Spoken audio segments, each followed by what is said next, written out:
अस्सलामुअलैकुम दोस्तों, शाम का टाइम है तो दबंग के उत्ते लेज़र कर रहे ने। ये वेखो शाम हो गई काफ़ी, तो थानू आप इसकी वीडियो चेक कराने दबंग दी। मेरे ख्याल नाल उस्ताद होरी हुण हैन भी दूसरे गेयर दे विच। चलो आप आस्ता आस्ता कोल चलने, नाले उस्ताद को रेट का पता करने। ते आ रहे हैं पिछा, नाले उस्ताद होरां कोल आपां पुछने उस्ताद होरी रेट की लै रहे हैं। मुकम्मल भाइयों नू इनफॉर्मेशन देने आपां।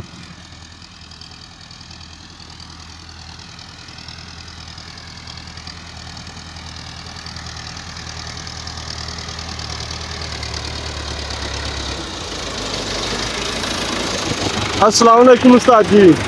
उस्ताद जी की रेट लै रहे हो लेज़र का? हाँ जी, 2500 रुपया। फिर भी मुनासिब है, तेल बहुत महंगा है, सर्विस भी। अच्छा, वैसे 2800 है, सही है। उस्ताद जी दबंग कितने अरसे का चला रहे हो? 3 साल हो गए। अच्छी गड्डी है दबंग। अच्छा, 0 मीटर।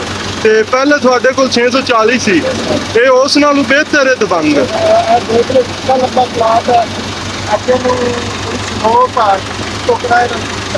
हाँ जी, मैं अगे कह रहा हूँ साथ वापसी दूसरे च आ रहा है, इधर पहले वे जा रहा है।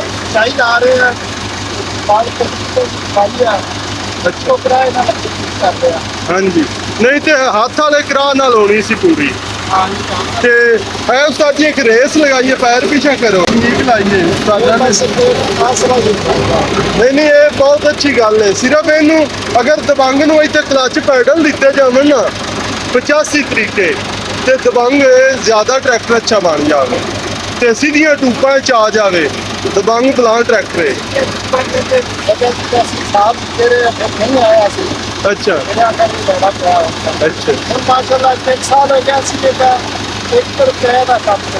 अच्छा, माशाअल्लाह।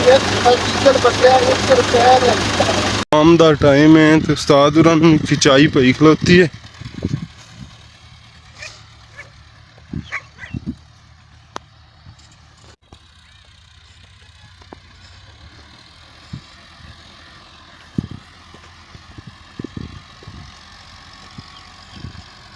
दबंग ट्रैक्टर भी बहुत पावर वाला ट्रैक्टर है, 85 हार्स पावर ट्रैक्टर है दबंग, अच्छी परफॉर्मेंस कर रहा है।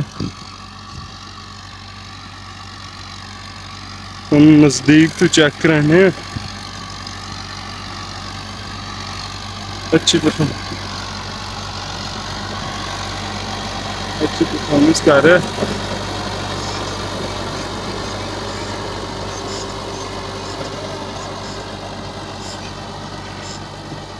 उस्ताद ने लाइटां भी बाल दित्तियां ने।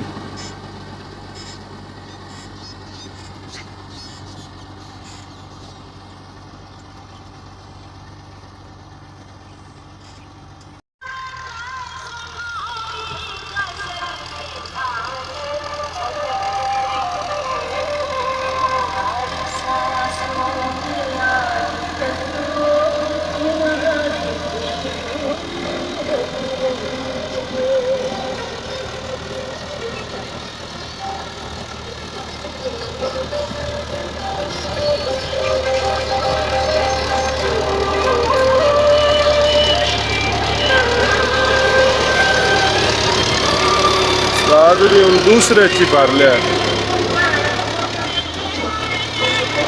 कर लिया।